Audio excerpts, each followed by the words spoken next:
Assalamualaikum warahmatullahi wabarakatuh.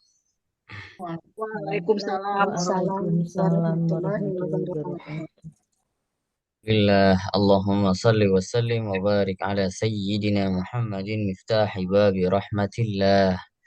Adada ma fi ilmillah salatan wa salaman daimaini bidawami mulkillah wa ala alihi wa sahbihi wa mawalah. A'udzu billahi minasyaitonir rajim. Bismillahirrahmanirrahim.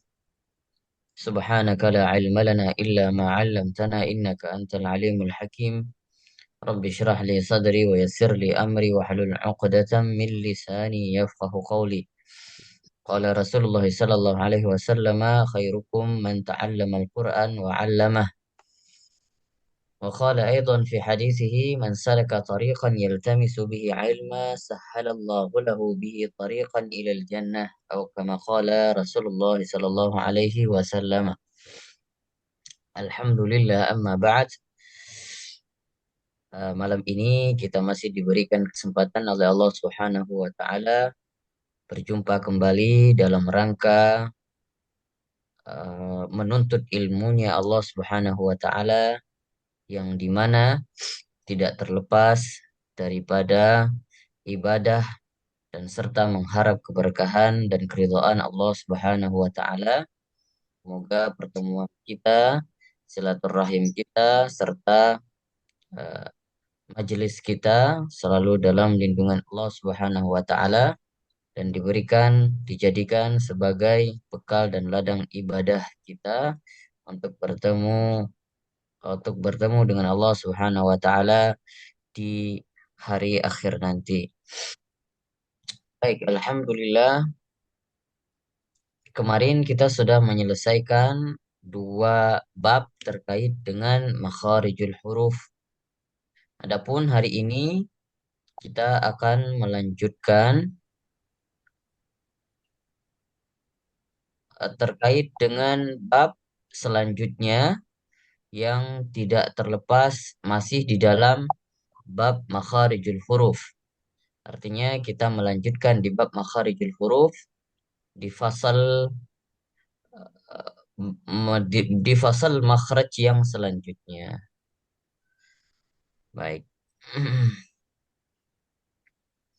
Sebentar.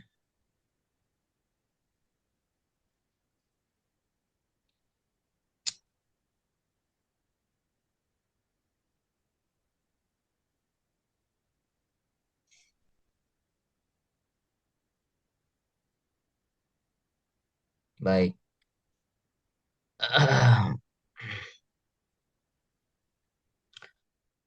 Hari ini kita membacakan di bait terkait dengan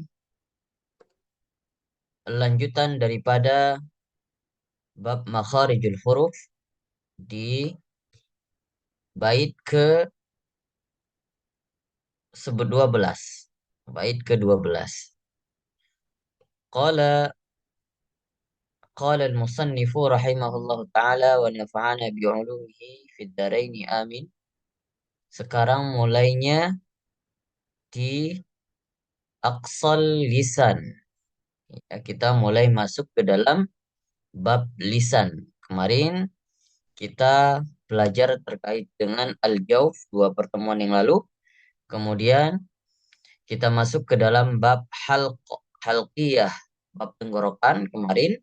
Dan hari ini, malam ini, insya Allah kita masuk ke dalam bab lisan. Ya, di dalam bab lisan.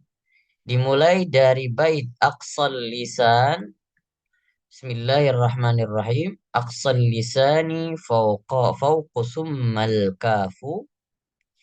Asfalu wal wastu fajimu shinu ya.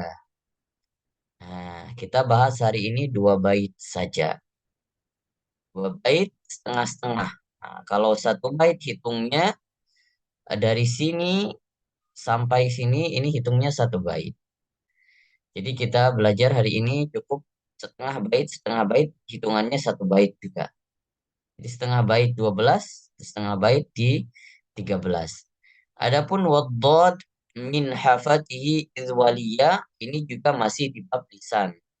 Tetapi beda fasal. Nah, kita cukup fasal aqsal lisan dan di wastul lisan. Dua fasal saja malam ini. Baik, kata Imam Jazari bahwasannya beliau menerangkan di dalam matan Jazariyah atau Muqaddimah Jazariyah, beliau menjelaskan bahwasannya bab makharijul huruf selanjutnya adalah bab lisan. Dan bab lisan ini adalah bab yang paling banyak pembahasannya. Karena pembagian lisan itu banyak. Kalau kemarin kita belajar terkait al-jauf, pembagiannya cuma satu. Jadi hanya di rongga mulut saja. Dan hurufnya ada tiga.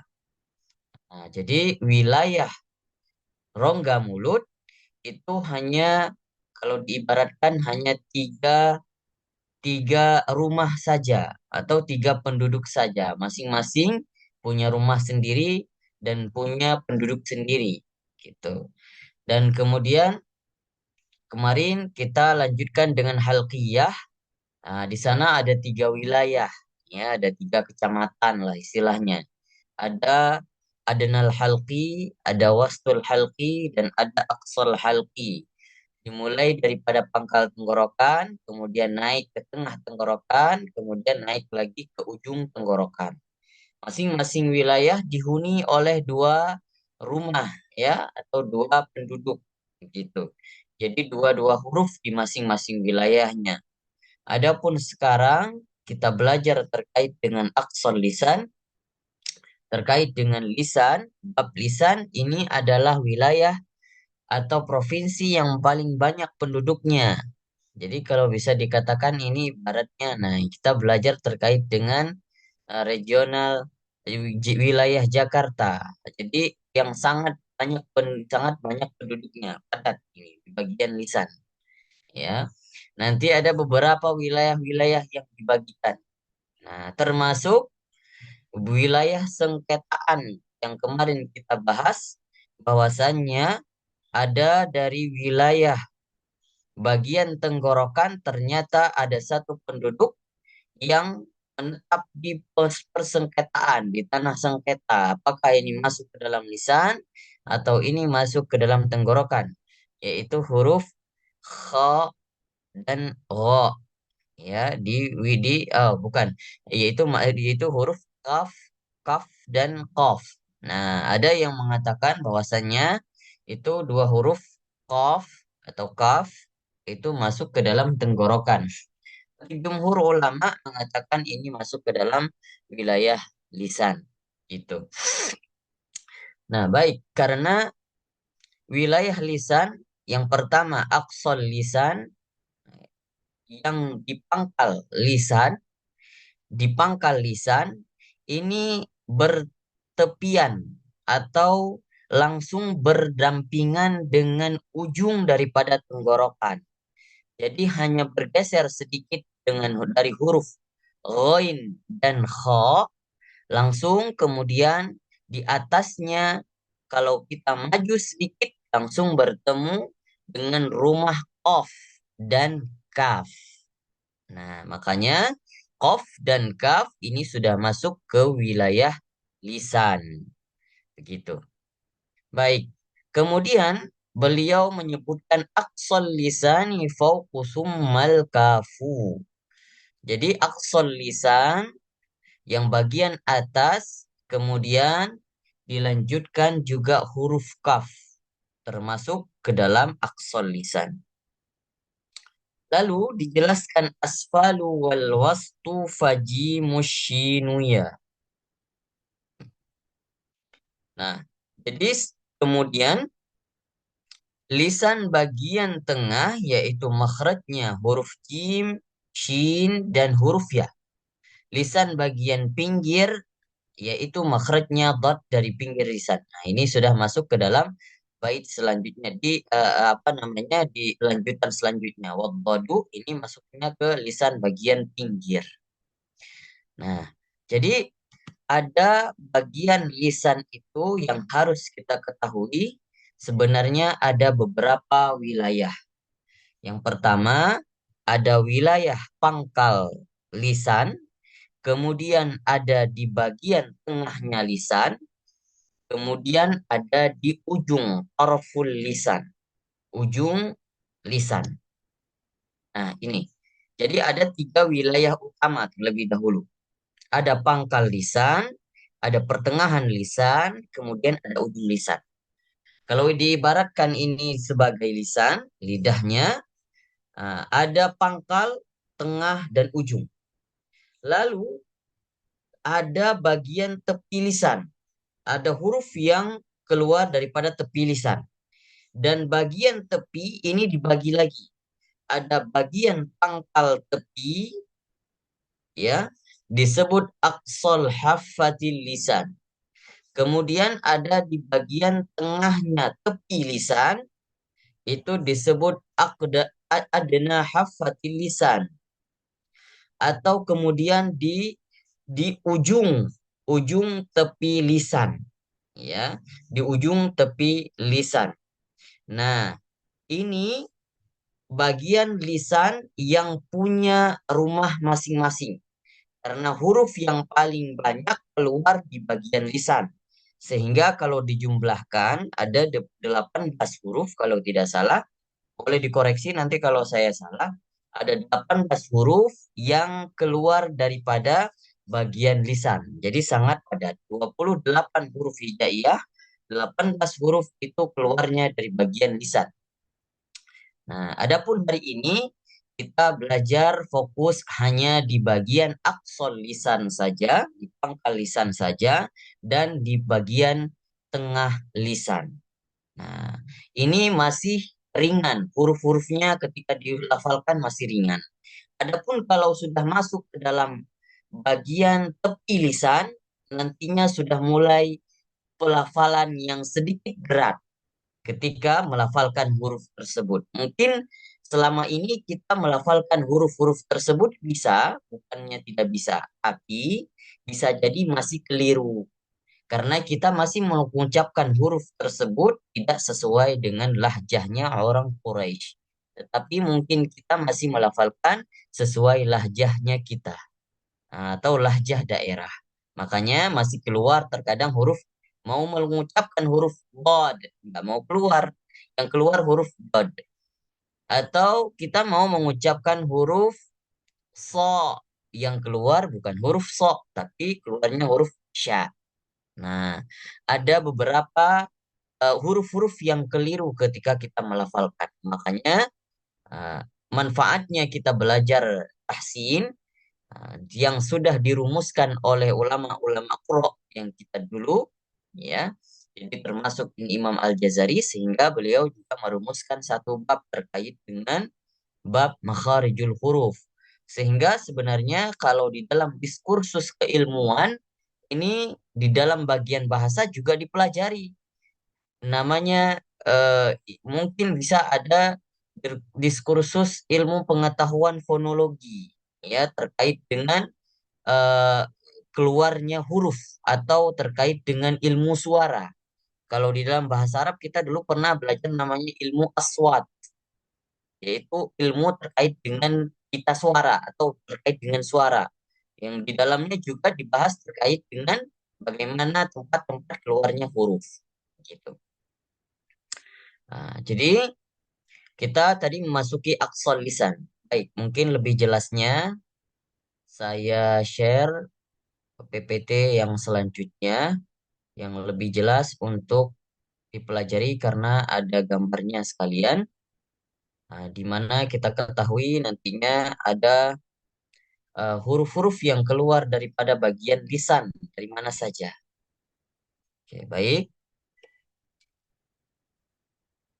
Al-lisan atau bagian lidah. Sebentar. Hmm.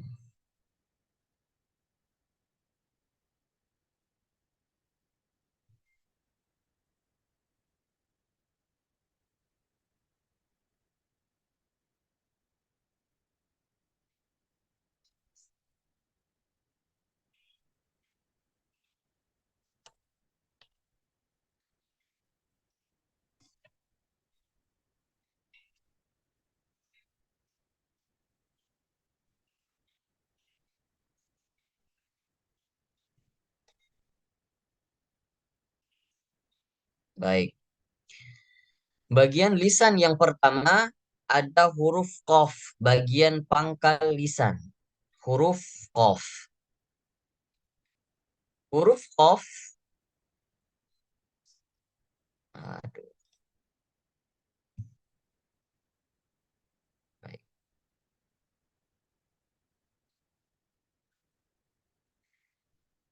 Huruf qaf yaitu huruf yang keluar daripada pangkal tenggorokan atau pangkal lisan, afwan, pangkal lisan. Di sana kita melihat bisa ada gambarnya yang berhubungan dengan huruf tempat keluar huruf qaf. Ya. Udara keluar dari paru-paru saat pangkal lidah bertemu dengan langit-langit mulut bagian belakang. Kemudian lidah bagian depan yang cekung memantulkan arah udara menuju langit-langit mulut bagian depan sehingga tidak langsung keluar melalui bibir. Jadi ketika kita melafalkan huruf qaf, ya, kita melihat bahwa beginilah bentuk lidahnya kita. Di mana tempat keluarnya di bagian dekat dengan lak-lakan, ya, dekat dengan hanak, dekat dengan bagian kalau dikatakan tuh bagian yang amandel kita itu namanya lak-lakan. Nah, itu huruf of, tapi di depannya kalau pas dengan lak-lakan itu adalah huruf ghain dan kha. Di atasnya keluar huruf of. Nah, di bagian biru ini adalah rumahnya qaf. Baik. Kemudian selanjutnya huruf kaf. Huruf kaf di depan huruf qaf, ya. Tadi huruf qaf bagian belakang. Jadi begini posisi mulut ketika melafalkan huruf kaf. Huruf kaf di bagian depan sedikit daripada huruf qaf. Nah, jadi kalau kita lihat huruf qaf dan huruf kaf ini sangat berdekatan. Ya, rumahnya sangat berdekatan. Ini masih di bagian pangkal lisan. Adapun ketika kita melafalkan huruf qaf dan kaf, ya, terutama huruf qaf terlebih dahulu. Cara melafalkan huruf qaf, ya, itu tidak ada keluar udara, ya, suara keluar tapi udaranya tertahan karena qaf tidak punya sifat yang namanya hamas, ya. Adapun kaf nantinya kita bertemu dengan sifatnya yang namanya hamas. Kalau qaf tidak ada hamas. Jadi ketika membaca qaf, qaf, qaf atau ketika dia dilafalkan dengan harokat fathah maka dibacakan qa, qa, qa, qi, qu, qa, qi, qu. Adapun sifat yang populer daripada huruf qaf itu sendiri adalah sifat mantul atau sifat qalqalah. Jadi ada pantulan. Saat dia berharokat sukun, maka dibaca ako atau iqo atau uqo. Min syarri ma khalaqo. Min syarri ma khalaqo. Ako, iqo, uqo. Adapun kalau cara mengucapkan huruf kaf. Huruf kaf, cara membacanya adalah keluarnya udara sedikit daripada rongga yang berdekatan dengan aksol lisan, dengan bagian pangkal lisan, itu ada keluar sedikit desis. Tetapi juga tidak boleh keluar secara berlebihan. Misalnya membaca huruf kaf, kaf, kaf, kaf. Tidak. Kaf membacanya dengan bacaan biasa saja. Karena saat kita membaca huruf K, secara tidak sadar itu sudah keluar desisnya. Mungkin kita merasa belum keluar, tapi sebenarnya sudah keluar.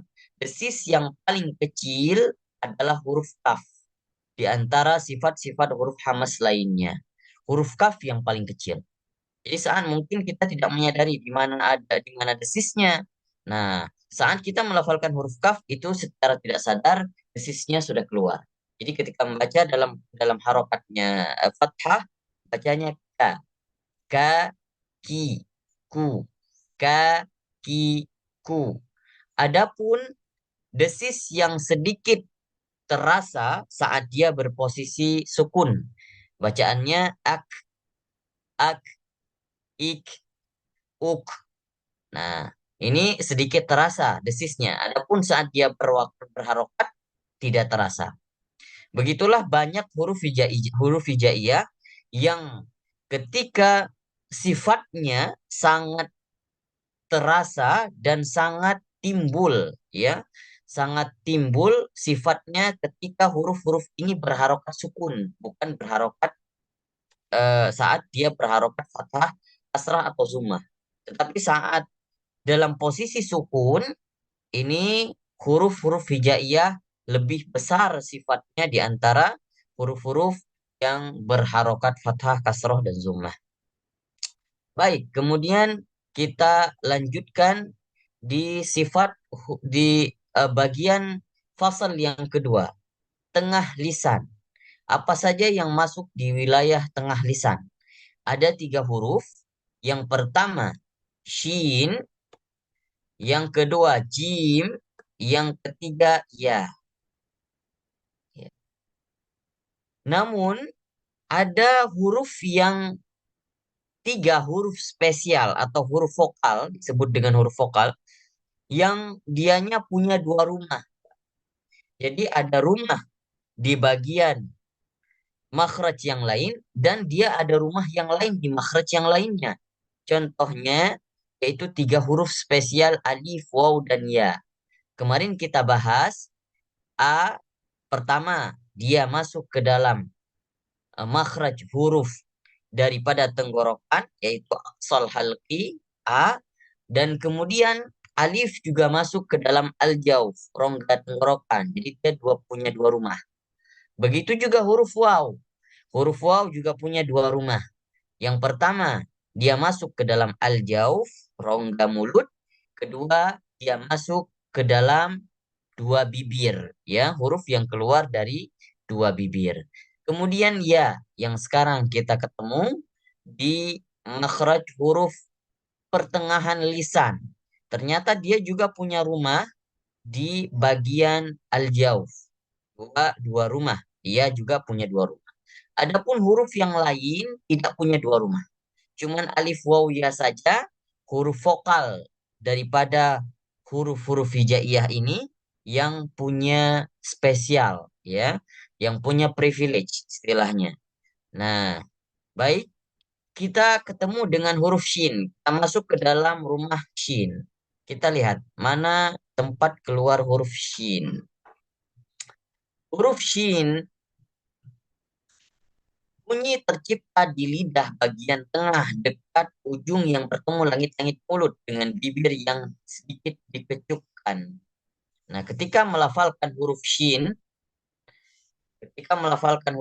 mungkin kita bisa melihat bagaimana gambarnya tempat keluar huruf shin. Fan.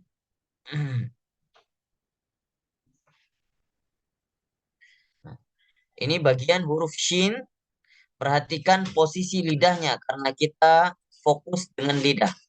Ini bagian lidah. Huruf shin ketika kita melafalkan, mungkin kurang kelihatan. Saya zoom in dulu.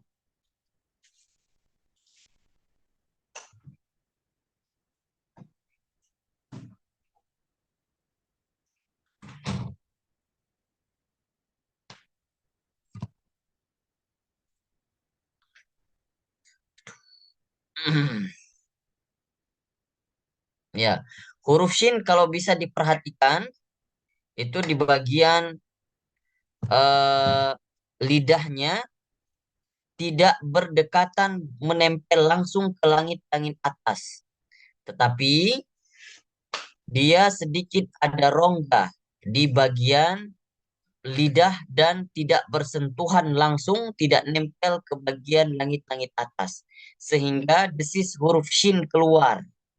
Makanya huruf shin juga punya sifat yang namanya hamas. Nah, bagian bagian sini tidak langsung berdekatan, tidak langsung nempel dengan langit-langit atas, maka keluarlah desis dari sini menuju keluar mulut yang akhirnya tersebar. Makanya shin punya sifat tafashi. Jadi ketika membaca shin, sya, shi, shu, bash. Sya, shi, shu, bash.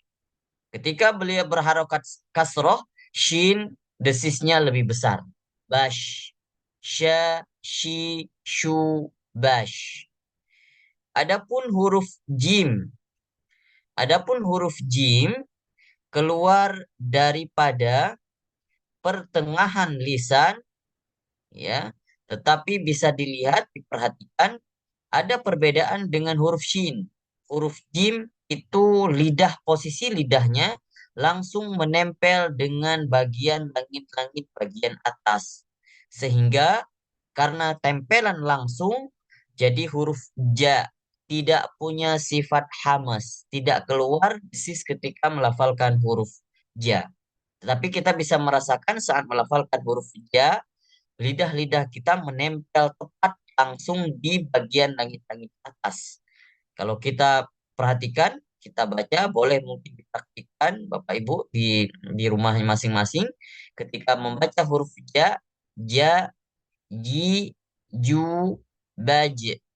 Ja, ji, ju, baj. Nah, huruf jim juga punya sifat qalqalah yang berarti punya sifat pantulan. Kemudian yang ketiga yaitu huruf ya. Huruf ya. Huruf ya posisi lidahnya sangat melengkung. Jadi sehingga huruf ya juga tidak lengket antara punggung lidah dengan langit-langit atas. Cuman bedanya kalau posisi shin, langit punggung lidah langsung berdempetan dengan langit-langit atas, sedangkan ya punggung lidah tidak nempel ke langit atas. Adapun shin, sya tidak berdempetan, tetapi yang melengkung bukan bagian punggung lidah, tapi sudah berdekatan dengan bagian depan lidah. Bagian depan lidah, bagian sini, ini shin. Ya, jadi kalau ya pas di tengah punuk lidah. Nah, di bagian punuk lidah ini tempat keluar huruf ya. Ya, yi, yu, bai. Ya, yi, yu, bai. Ya, yi, yu, bai. Nah, itu cara melafalkan huruf ya. Tidak tidak terlalu mengalir saat kita baca ya, tidak. Tetapi ada sedikit tekanan ketika membaca huruf ya. Iya, dan juga tidak terlalu ditekan. Iya, tidak. Iya, iya. Sedang saja, tidak terlalu mengalir. Ya, tidak. Ya, yi, yu, bai. Melafalkan huruf jim juga. Ya, ji, ju, baj. Kemudian huruf shin. Sya, shi, shu, bash. Nah, agar mudah diingat, huruf yang keluar daripada wastul lisan atau tengah lisan yaitu tiga. Apa? Jaish. Ja, ya, sya. Atau disingkat dengan jaish. Adapun huruf yang keluar daripada aksol lisan atau pangkal daripada lidah hanya dua huruf. Yaitu kako. Nah, agar mudah diingat, ingatnya cake. Ingatnya cake. Atau ingatnya kako. Ya, boleh kako. Yaitu huruf kaf dan huruf kof. Baik, mungkin itu sedikit pemaparan terkait dengan makharijul huruf pada malam hari ini. Ini bukan sedikit lagi, udah banyak waktunya berjalan ya. Karena memang sebenarnya kalau untuk membahas bab tajwid daurah seperti ini membutuhkan waktu yang harusnya berhari-hari, khusus daurah terkait dengan makharijul huruf diselesaikan. Nah, itu baru puas belajarnya. Kalau ini nggak apa-apa, kita belajar part-partnya aja ya. bagian-bagian yang penting-penting saja. Kalau saya jelaskan semua, mungkin dua fasal ini nggak cukup waktunya 30 menit atau 1 jam, tidak cukup, bisa jadi lebih. Nah, belum lagi kita bahas ada ulama-ulama lain ternyata silih pendapat di antara mengucapkan kaf, kof, dan segala macam. Ini panjang sekali. Baik, yang perlu diingat mungkin itu saja malam ini. Yang jadi titik fokusnya, yang penting tahu cara melafalkan huruf qaf dan kaf, huruf-huruf yang keluar daripada lisan, dan mengetahui di mana tempat keluar hurufnya. Itu yang paling penting. Baik, cukup sekian untuk pemaparan hari ini. Mungkin ada pertanyaan, barang satu, dua, yang mungkin bisa dijawab. Kalau saya tidak mampu jawab, insya Allah nanti saya jawab di pekan depan setelah saya cari referensi yang valid. Silahkan. Silakan ada pertanyaan, kemudian juga boleh. Ini enggak ada, kan? Bisa lanjut aja, kan? Kalau tidak, kita langsung lanjut ke sesi talaki.